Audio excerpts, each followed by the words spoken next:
help us stay vigilant in said watch is the CEO of Privacy Bee, Harry Morgan. Now, Harry, I got to start the conversation by asking you, have you yourself ever been scammed? Every day I see an attempt. They're constantly coming, but so far I've been lucky. So I mean, good for you. That's super. I got scammed one time. I don't know if it counts like electronically, the same type of scam we're talking about. I bought some fake tickets to a concert one time, and that felt really crummy, man. I was like, how could somebody do me? But I'm assuming that people aren't doing fake ticket scams or fake Black Friday scams on the streets like they did to me. How are people being scammed these days?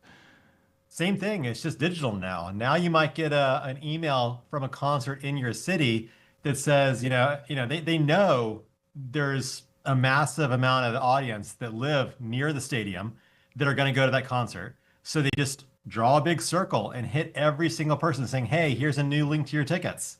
And they know your email address because of data brokers, because it's being bought and sold. They Google people's name in that area and find their home address, their cell phone number, find all the information, send you here's your ticket link that's completely fake. So it's the same thing as you had a while back, Max, but it's in 2025. It's just moved to the internet now. It's probably the same guy doing it too. I'll never forget what he looks like. So if I see him on the street someday, I'll have a stern talking to with him. And the answer seems obvious, Harry. But why is Black Friday such a good time for scammers?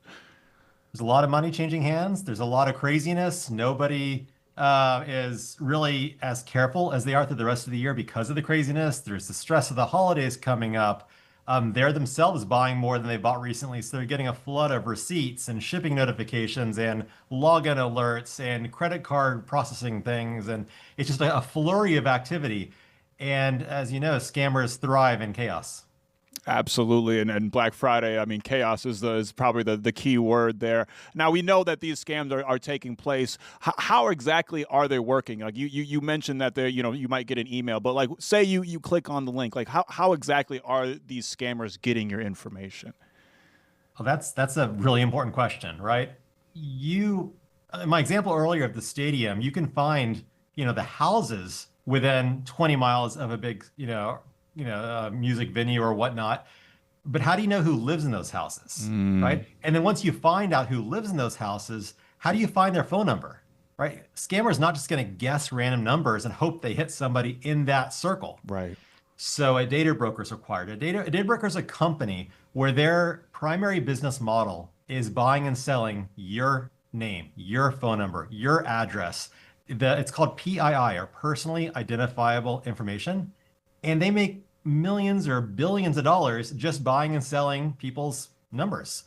So they draw that circle around the music venue, they buy all the people's cell phone numbers, and they just start spamming fraudulent ticket receipts. My goodness, that is and almost anybody could just contact one of these information brokers and get some data from those guys. Yeah, I mean, have you ever Googled yourself, right? You look out on there, an average person, their home address, all their numbers, relatives, family information, kids, addresses they haven't lived in years. There's so much information just out there. And a lot of people are saying, well, so what? Well, Black Friday, so what, right? When it's real, when the scammers weaponize it against you. And I would imagine, like, if that isn't chaotic enough, another wrench kind of thrown into this whole thing is that artificial intelligence is way more prominent in our society these days. Are we anticipating AI to take a more kind of central role in some of these scams coming up this year? 100%. You look at AI, ChatGPT, and a lot of the consumer-focused, use cases, which is fantastic. What you don't see is the same models can, again, be weaponized in the hands of a person with malintent, right?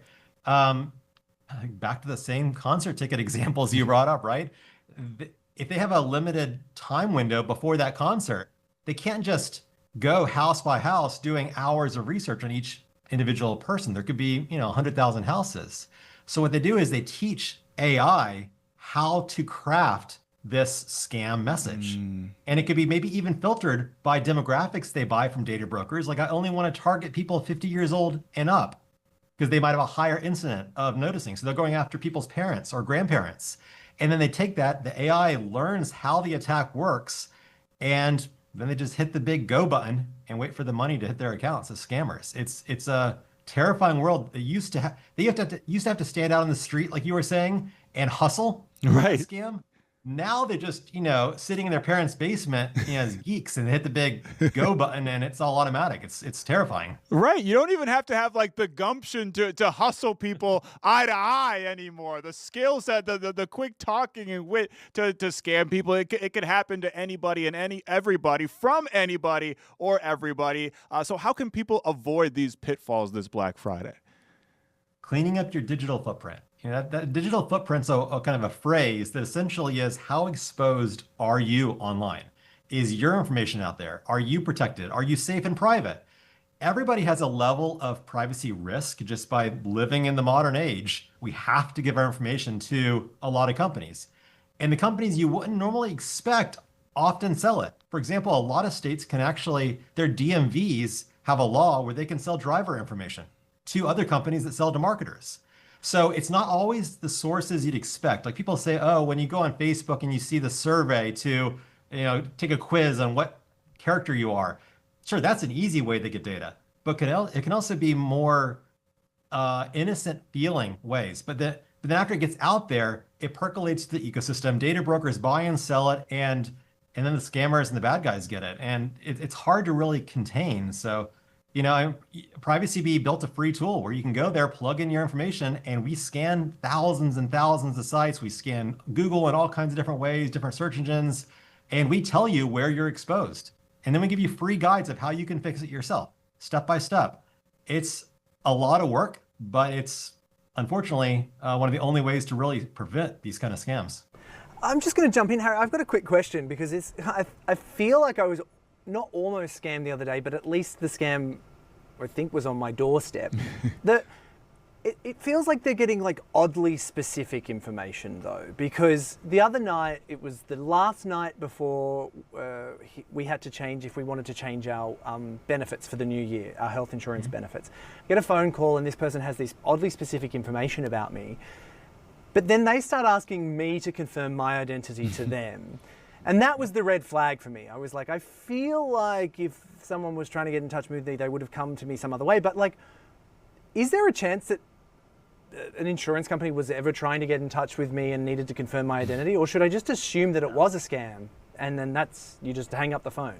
Yeah, to Paul's point, like what are some red flag like words or buzzwords or phrases that you might see that you're like, okay, this might be a scam here? So absolutely. That's urgency is one of the big ones. And if they have information on you, but they're calling you to confirm what they already have, that's, your spidey sense might want to go off on that one. Whenever I get a call from somebody who is authoritative, like my bank or insurance company, where you think it's real, just while you're on phone, put it on speaker and Google the phone number. 9 times out of 10, it's not a perfect solution, but it's usually an easy way to prove if it's a scam or not, because usually you find it popping up on random people's, personal phone numbers or veterinarians, or not at all related to the insurance company who claims they're calling you. That's a very easy way to check. It's not perfect, but it's something. If you're ever uncomfortable, ever unsure, really the only true fire way, hang up. Say, let me call you right back. I have a bad connection. Go to the official insurance company, the official bank. Go to your email from something they've messaged you from their official account, and then call the direct number. They are more than happy to confirm if they reached out for a reason. Usually they have centralized records for why they reach out. It takes an extra 30 seconds, but it could be, the make or break for getting scammed.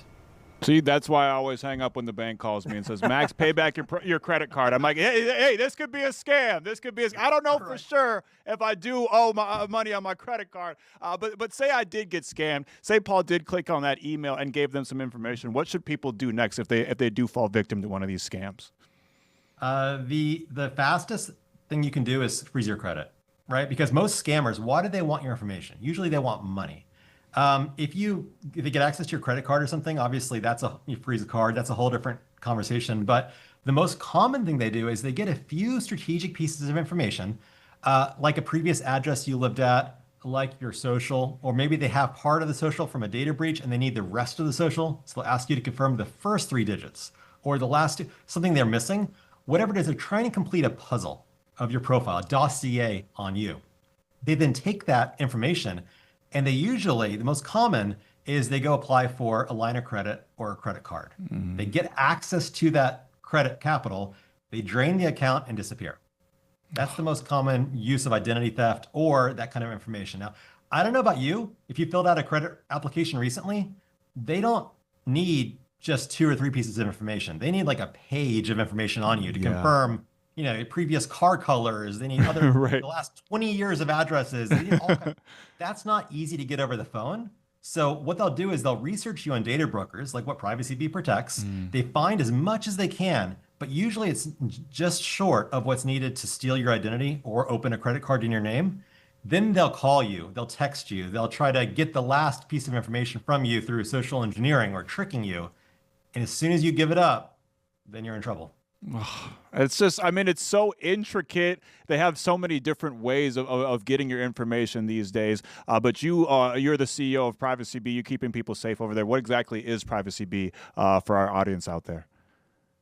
It's right down the center of what we're talking about, right? When somebody comes to privacybee.com, we ask them for their email address, we scan the dark web and figure out data breaches they're in, any kind of exposures. We scan data brokers, people search sites, which is the scamming ones that show up in Google and the search engines. We basically find where their vulnerabilities are in the privacy landscape. And then we give them free guides of how to fix it. Now, oftentimes it's a lot of work, takes a lot of hours to clean it up. And then you have to go back and, next month and do it again because the data keeps popping up like whack-a-mole. So our core company service is either a monthly or an annual fee where we do it all for you. It's the exact same thing you can do yourself. We just do it at scale. It's anywhere from $8 a month to $20 or $30 a month, depending on how extreme you need your privacy to be. And yeah, our team is just experts at cleaning up and protecting people's information, which not only helps digital scams like Black Friday, Christmas, that kind of thing, it also helps physical safety. Your home address is out there. You have a bad date. The person shows up at your front door a few days later. There's a lot of reasons privacy is important. It's scary stuff, Harry, but clearly the scammers got a lot at their arsenal, but we have the ultimate weapon. We got PrivacyBee and PrivacyBee.com. Harry Moggin, the CEO of PrivacyBee. Thanks for your time today, Harry. I appreciate it. Thanks for having me.